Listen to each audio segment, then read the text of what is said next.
And next we have Towers of Heaven by Cameron Milan.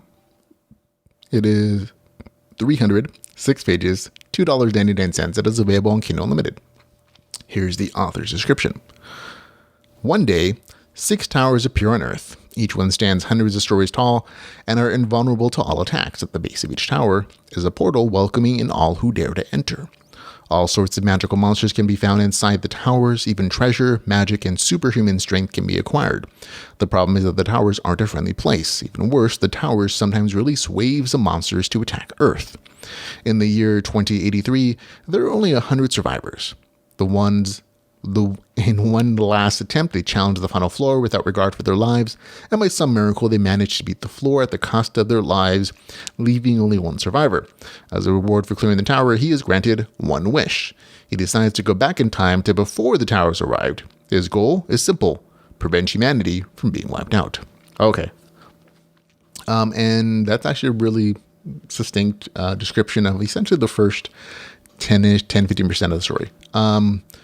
I actually found that particular section of the story to be the most annoying, just because there's no RPG mechanics there, but it does a good job of like setting up the situation and the motivation. Like, even if like the actual description is throwing out a bunch of names that you're probably never going to hear again, and throwing a bunch of like descriptions and characters for like overpowered characters that are already at the end of like their story cycle.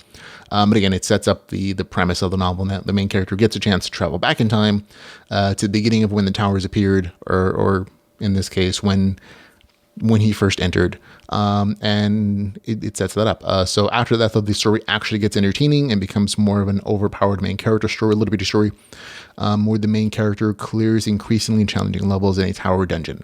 If you don't know what that is, essentially a dungeon story is when like you go underground or you go into some maze or labyrinth and you fight monsters and you collect experience points and treasure. In this case, it's in the form of a tower. It's going up instead of like down.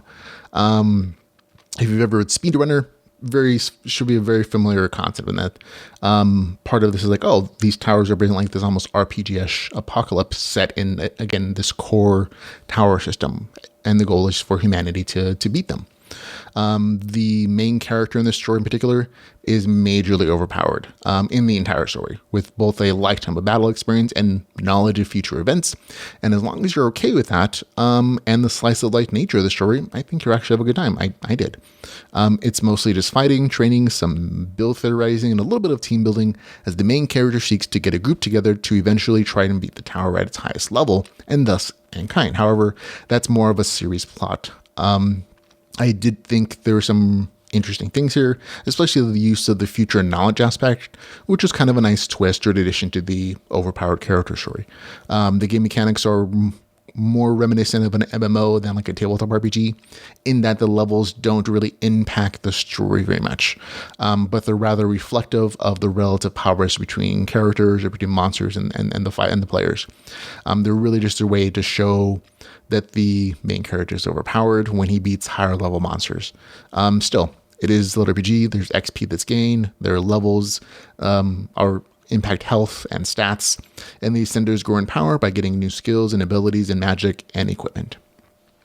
There's a bit of class theorizing, I should say.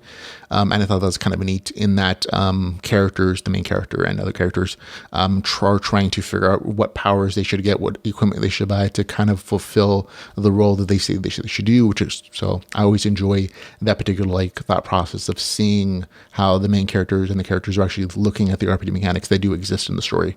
That works for me. Overall, this isn't a complicated story. And not every level the tower the main character goes through is particularly interesting. Some are kind of boring. Other ones are just like, oh, that was a really good fight. Or that was a really good scene or whatever. And overall, though, I enjoyed the slice of life action adventure. But again, I like slice of life novels. I'm okay with an overpowered character as long as that's my understanding. I don't like it being surprised upon me later, like, oh, he's presented a certain way and then magically he wins. No, this character is very obviously from the very get-go, from the very first time he travels back in time, oh, he's totally overpowered, and that's just part of the story. So just be aware, overpowered main character story, slice of life adventuring, and if you're not cool with either one of those, you might not enjoy that story. But if you like those kind of things, I had a good time with it. I think you will too if you like those. So for me, it gets a score of 7.5 out of 10. That's Towers of Heaven, book number 1, with a score of 7.5 out of 10.